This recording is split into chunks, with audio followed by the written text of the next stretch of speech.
এই গরমে যখন কিছু খেতে ভালো লাগে না তখন কিন্তু এই তেঁতুল রেসিপিটা তৈরি করে খেতে পারো। তোমাদের সাথে একটা নতুন ধরনের শুক্তো রেসিপি আজ নিয়ে এসেছি, আর এই শুক্তো রেসিপিটাই তোমাদের সাথে শেয়ার করব। তাহলে চলো আজকের রেসিপিটা এখান থেকে শুরু করা যাক। নমস্কার বন্ধুরা, সুমিস ভিলেজ লাইফে আমি সুমি সবার সাথে আছি।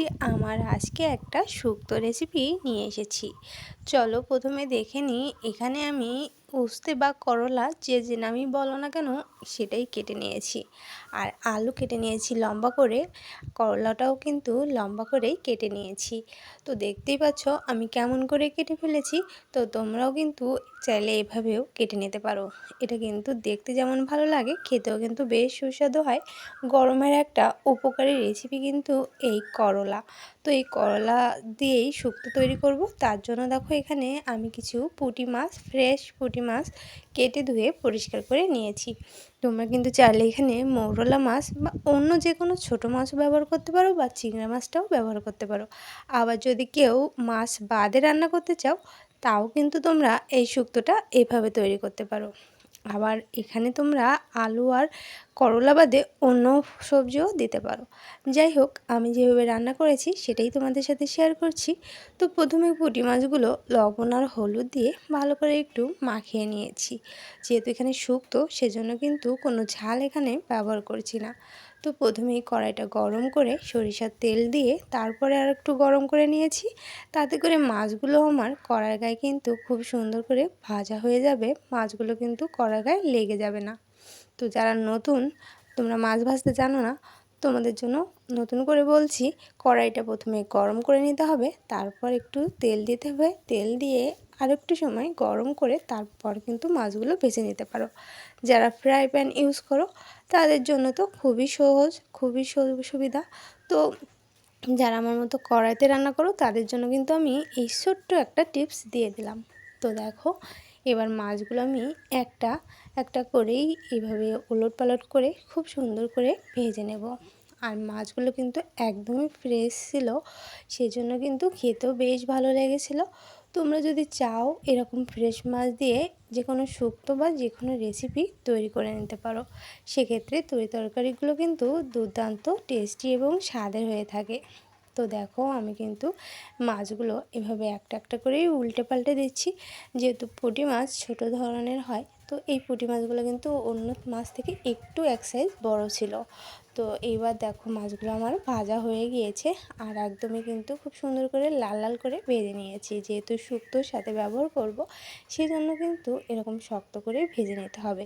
মাছগুলো ভেজে তুলে নিয়ে সেই তেলেই আলু আর করলা ভালো করে কিন্তু ভেজে নিতে হবে। যেহেতু করলার তেতো হয়, অনেকে কিন্তু এই তেতোর জন্য খেতে পারো না, তারা কিন্তু এরকম সুন্দর করে ভেজে রান্না করলে এই তেতো ভাবটা কিন্তু থাকে না। আবার অনেক সময় আমরা কিন্তু লবণ দিয়ে ভালো করে করলাটা কষলে নিই, তাতেও কিন্তু অনেকটাই তেতো ভাব দূর হয়ে যায়। যারা তেতোর জন্য খেতে পছন্দ করো না তারা কিন্তু এই টিপসগুলো ফলো করতে পারো, তাহলে তোমাদের জন্য খুবই সুন্দর এবং উপকারী হবে। কারণ করলাটা গরমের সময় খুব সুন্দর স্বাস্থ্যসম্মত, কিন্তু এই করলার তেতো যেহেতু সেজন্য কিন্তু খুব স্বাস্থ্যসম্মত। তো তোমরা কিন্তু সেজন্য করলাটা অবশ্যই এই গরমে একবার খাবে, তাতে করে পাকস্থলীগুলো ঠান্ডা থাকবে। তেতো বা শুক্তো রেসিপি কিন্তু আমাদের শরীরের জন্য খুবই উপকারী। তো দেখো আলু আর করলাটা ভালো করে ভেজে নিচ্ছি।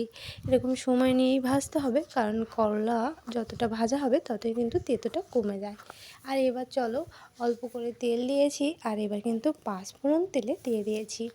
আর এই যে দেখো মানে জিরে বাটাটা দিয়ে দিলাম। এখানে জিরে আর আদাটা বেটে নিয়েছি। তোমরা চাইলে অন্য কোনো মশলা ব্যবহার করতে পারো। আবার যারা নিরামিষ খাও তারা কিন্তু মাছ বাদে এরকম জিরে আদা বাটা দিয়ে শুক্তোটা রান্না করে নিতে পারো।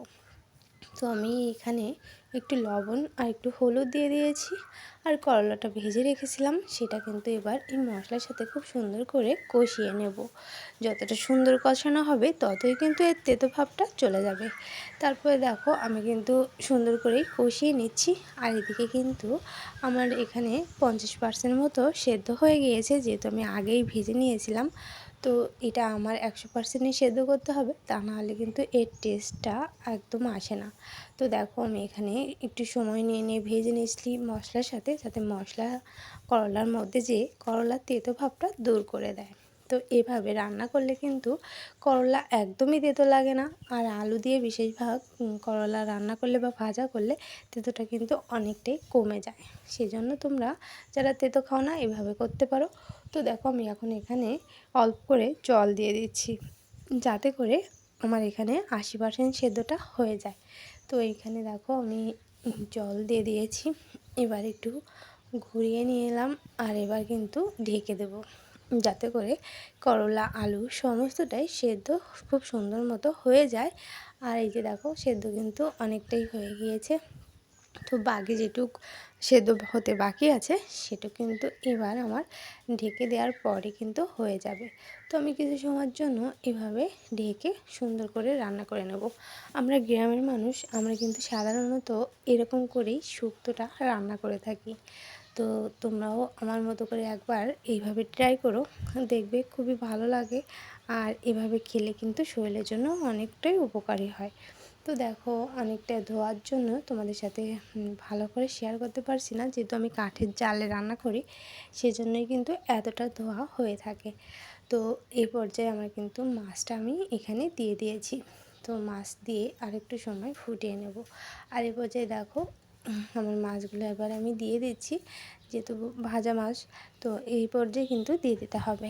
আর যারা মাছ ব্যবহার করবে না তাদের কিন্তু এখানে আর কিছুই দেওয়ার প্রয়োজন নেই।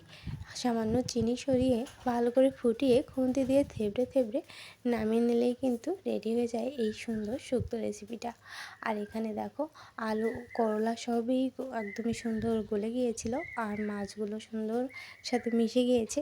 যেহেতু এখানে মাছ দেওয়া রয়েছে সেজন্য কিন্তু আমি খুন্তি দিয়ে ভালো করে নেড়ে দিয়েছিলাম, কারণ এর থেকে বেশি নাড়তে গেলে মাছগুলো ভেঙে যেতে পারে।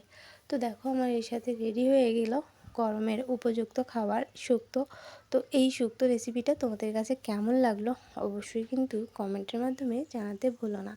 নতুন বন্ধুরা এসে থাকো অবশ্যই লাইক দিয়ে ফুল ভিডিও ওয়াচ করে সুন্দর একটা কমেন্ট করে যেও। তোমাদের কমেন্ট ধরে চলে যাব তোমাদের বাড়ি থেকে ঘুরে আসবো। তো এভাবে পাশে থেকো, সাথে থেকো। নতুন নতুন ভিডিও পেতে আমার চ্যানেলের পাশে অবশ্যই থাকতে হবে।